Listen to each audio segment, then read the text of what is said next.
Guys, welcome back to new video. और आज हम करने वाले कुछ टीजर्स और ग्लिम्स का रिव्यू। बहुत सारे नए टीजर्स और ग्लिम्स आए हैं, जैसे कि स्त्री 2 का ग्लिम्स आया है, गोट का ग्लिम्स आया है, रेड 1 का टीज़र आया है और इंडियन 2 का भी टीज़र आया है। Without wasting any more time सबका रिव्यू करेंगे इस एक वीडियो में। Let's roll the intro please.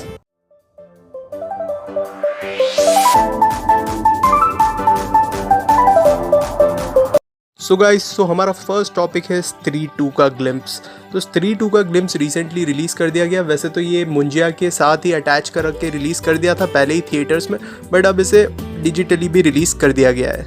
तो टीज़र या कहूँ ग्लिम्स जो भी ओपन होता है, जिसमें हमें सबसे पहले तो दिखाया जाता है स्त्री का एक बड़ा सा स्टैचू इन लोगों ने सिटी के अंदर लगा रखा है, जिसपे कि लोग पूजा कर रहे हैं और उस पर दूध या जल वगैरह चढ़ा रहे हैं, जो कि सिग्निफाई करता है कि स्त्री को जो रिस्पेक्ट चाहिए थी फर्स्ट मूवी में, वो अब जो गांव वाले वो उसे दे रहे हैं। और उन्होंने नीचे लिखा भी है, ओ स्त्री रक्षा करना, जो कि बताता है कि अब गांव वाले जो है स्त्री को ए सॉर्ट ऑफ गार्डियन की तरह, सिटी के गार्डियन की तरह ट्रीट कर रहे हैं। पर असली मसला शुरू होगा तब जबकि इनके गांव में एक मेला लगा होगा, जो कि क्योंकि मेले के टाइम पे स्त्री आती है और वो मेले में एक डांस नंबर देखने को मिल रहा है, जिसमें बेसिकली तमन्ना भाटिया का एक डांस नंबर होने वाला है, जिसको आके स्त्री बिगाड़ने वाली है। बेसिकली यहीं पे स्त्री का जो है वापस से रीयूनाइट होने वाला है, मतलब कि वापस से वो हमें देखने को मिलेगी और सॉर्ट ऑफ वो इस जगह पे कुछ ऐसा करने वाली है या फिर किसी को उठा के ले जाने वाली है यहाँ से। मोस्ट प्रॉबेबली हो सकता है कि तमन्ना भाटिया के कैरेक्टर को ही उठा के ले जाए, क्योंकि इस बार कुछ मूवी का प्लॉट कुछ ऐसा होने वाला है कि स्त्री के जो पर्सनालिटी है उसी को डिसरिस्पेक्ट किया जाएगा, क्योंकि कुछ ऐसा ही होने वाला है। क्योंकि मूवी में 2 घोस्ट होने वाले हैं और स्त्री को जिस तरीके से ट्रीटमेंट मिल रहा है वैसा ही वो स्त्री की इमेज ख़राब करने का काम करने वाला है। तो बेसिकली तमन्ना भाटिया की कैरेक्टर को यहाँ पे पकड़ के ले जाया जाएगा और यहीं पे श्रद्धा कपूर के कैरेक्टर की भी फर्स्ट एंट्री हो सकती है, जहाँ पे विकी का कैरेक्टर हमें बोलता हुआ दिखता है कि ये वापस आ गई। और कुछ क्विक शॉट्स में हम देखते हैं कि बच्चे जो है वो स्त्री खेल रहे हैं, जो कि एक मेटाफॉर है फर्स्ट मूवी का। जिस तरीके से विकी के कैरेक्टर के पीछे स्त्री आ जाती है फर्स्ट मूवी में, बिल्कुल उसी तरीके से ये बच्चे उस सीन को रेप्लिकेट करने की कोशिश कर रहे हैं। फिर हमें दिखाया जाता है कि वापस से पूरी रिसर्च शुरू करेगी टीम और इसी रिसर्च के में उन्हें वापस उस चंदेरी के उस फोर्ट में जाना पड़ेगा, ताकि पता लगाने की कहीं स्त्री ही ये सब कर रही है या स्त्री के नाम पे कोई और स्त्री का नाम खराब करने की कोशिश कर रहा है। और श्रद्धा का कैरेक्टर वापस आएगा तो विकी भैया थोड़ा रोमांस तो करेंगे ही ना, मतलब उनका थोड़ा लव वाला एंगल भी दिखाया जाएगा मूवी में।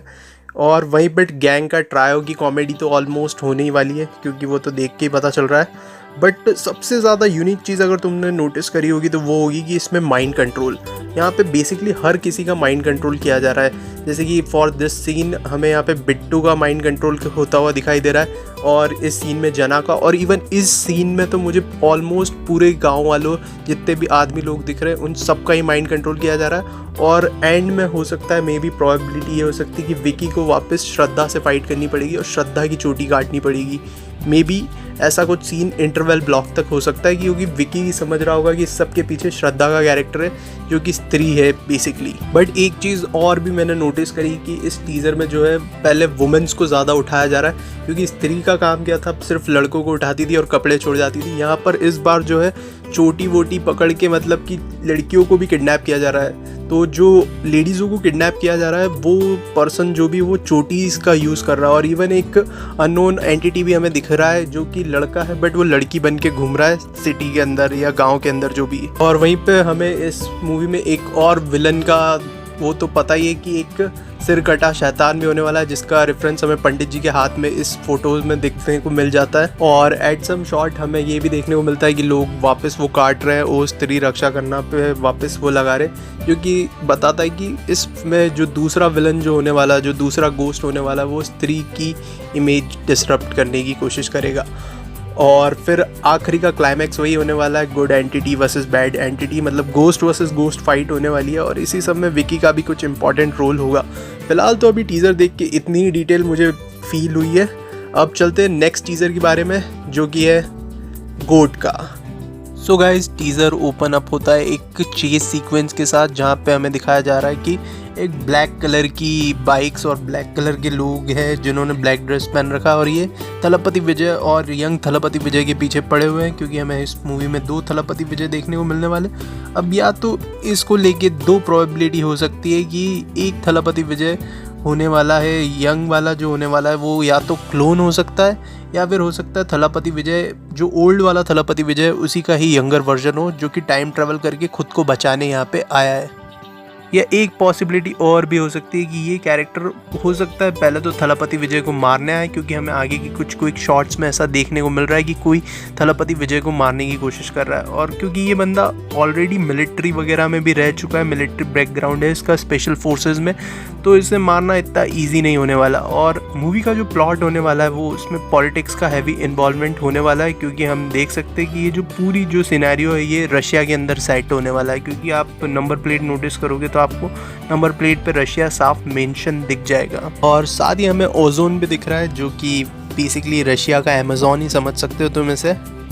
और हमें दिखाया जा रहा है कि यहाँ पे कुछ प्रोटेस्ट चल रहा है, और जो थलपति विजय का कैरेक्टर है वो अब जो कि पहले यंग था तब वो फोर्सेस में था, और अब जो वो बूढ़ा हो चुका है तो उसे एक एडमिनिस्ट्रेटर की तरह यहाँ पे भेजा गया है, जो कि इस प्रोटेस्ट में इस पॉलिटिकल एंगल में भी उनका कुछ इम्पॉर्टेंट रोल होने वाला है कि इंडिया का एज एडमिनिस्ट्रेटर उन्हें वहाँ पे भेजा जाएगा।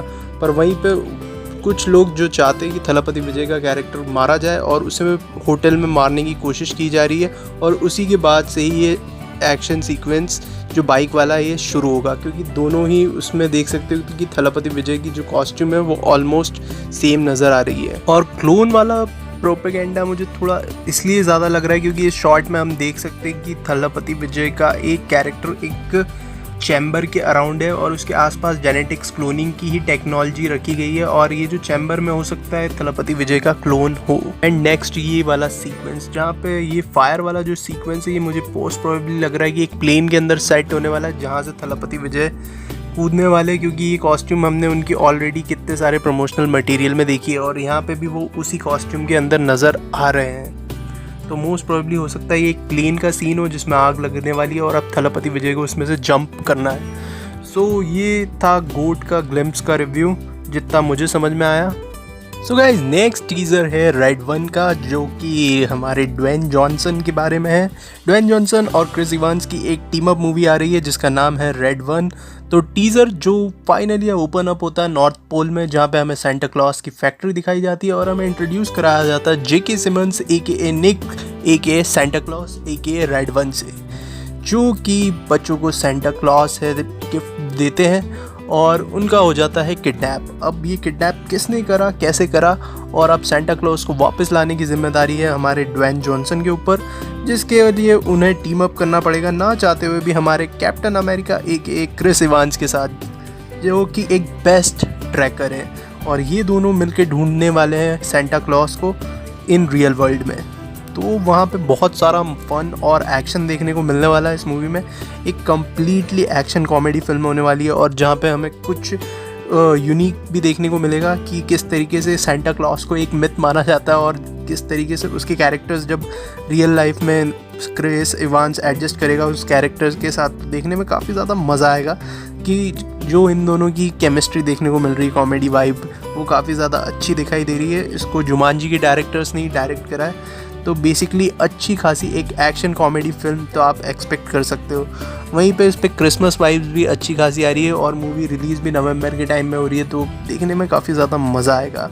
और वहीं पे रॉक भैया के पास कुछ सुपर पावर्स भी है इसमें, जैसे कि टॉयज़ को ज़िंदा कर देना, जिस पे क्रिस इवांस का कैरेक्टर एक जोक मारता है कि तुम्हारे पास वंडर वुमन का एक्शन फिगर नहीं है क्या, तो जिस पे वो ड्वेन जॉनसन कहता भी है कि ये इस तरीके से काम नहीं करता।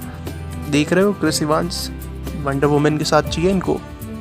ऑल दो जोक्स अपार्ट, फिल्म का जो CGI दिख रहा है वो भी काफ़ी ज़्यादा अच्छा दिख रहा है, और थोड़ा सा हल्का सा और पॉलिश हो जाएगा जब तक मूवी रिलीज़ होगी, तो और भी ज़्यादा मज़ा आएगा। तो रेड वन का ट्रेलर एक कम्प्लीटली ब्लास्ट था और एक्शन कॉमेडी से भरपूर था, तो मुझे इस मूवी के लिए मैं एक्साइटेड हूँ। और हमारा लास्ट टीज़र होने वाला है इंडियन 2 का। सो इंडियन 2 का टीज़र रिव्यू करने के लिए सिर्फ 2 लाइन ही काफ़ी है कि Shankar is back on his track. सीधी बात है, शंकर जो थे, शंकर सर अगर आप जानते हो उन्हें तो आपको पता है कि उनकी मूवीज़ दो ही चीज़ें सबसे ज़्यादा एसेंस में देखने को मिलती है, वो है पॉलिटिक्स एंड करप्शन। तो जी हाँ, ये पॉलिटिक्स और करप्शन वाली मूवीज़ बनाना उन्होंने शुरू करा था 1996 की हिंदुस्तानी फिल्म से। हिंदुस्तानी या कहूँ इंडियन, एक ही बात है। इन हिंदी वर्जन में उसका नाम हिंदुस्तानी था और तमिल वगैरह वर्जन में इंडियन था। तो वो जो फिल्म आई थी 1996 में, वहीं से उनका एक टेम्पलेट बन गया था, जहाँ से उन्होंने एक पॉलिटिक्स और इस तरीके की करप्शन वाली स्टोरीज़ को दिखाना शुरू करा था। और यही टेम्पलेट उन्होंने आगे कंटिन्यू रखा था अपरिचित, शिवाजी द बॉस और नायक जैसी फिल्मों में। और अब इस टीज़र को देखने के बाद साफ दिख रहा है कि Shankar sir back on his track.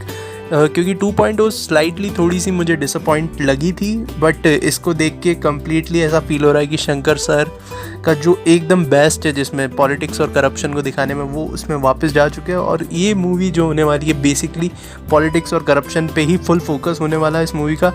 और इसके लिए जो इंडियन का कैरेक्टर था, जो कि पिछली मूवी में बोला भी गया था, कि रेफरेंस के लिए छोड़ा भी गया था कि हिंदुस्तानी की डेथ नहीं होगी, वो वापस आएगा अगर फिर करप्शन वापस बढ़ता है तो। और जो कि हम इंडिया की करंट सिचुएशन जानते हैं कि करप्शन कभी एंड नहीं हो सकता, तो अब हिंदुस्तानी के कैरेक्टर को वापस बुलाया जाएगा, वो भी सिद्धार्थ के कैरेक्टर के द्वारा। क्योंकि सिद्धार्थ यहाँ पे एक प्रोटेस्टर की तरह दिखाई दे रहा है, जो कि पॉलिटिकली एक सही तरीके से काम कर रहा है। वो भी बिल्कुल शांतिपूर्वक और मतलब प्रोटेस्ट कर रहा है, जिसकी वजह से बड़े लोगों को तकलीफ़ हो रही है, जो कि करप्टेड लोग हैं।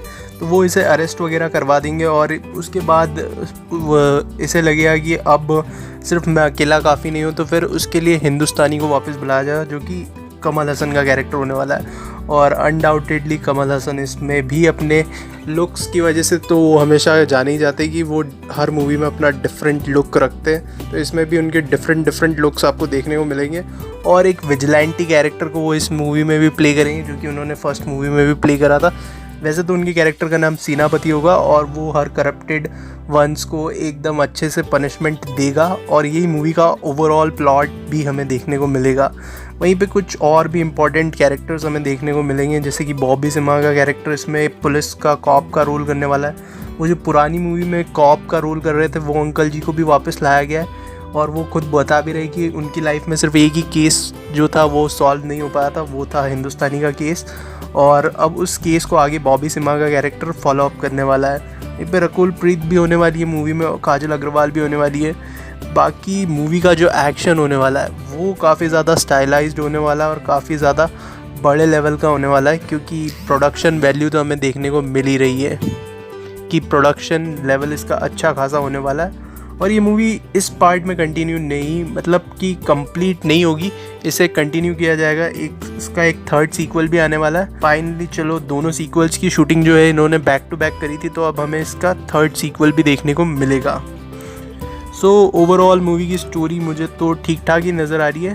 तो कमल हसन का एक्शन और वो विजिलेंटी वाले फॉर्म के लिए मैं ये मूवी ज़रूर ट्राई करना चाहूँगा। बाकी ओवरऑल ट्रेलर को देख के मुझे वो कंप्लीट ओजी शंकर वाली फीलिंग आ गई है देख के। सो गाइज, ये थे कंप्लीट टीज़र ब्रेकडाउन। मिलते हैं नेक्स्ट वीडियो में, तब तक के लिए bye bye, stay tuned and don't forget to like, comment and subscribe कर देना यार। आई नो तुम लवली ऑडियंस हो, तो प्लीज़ सब्सक्राइब करे बिना जाना मत। Thank you.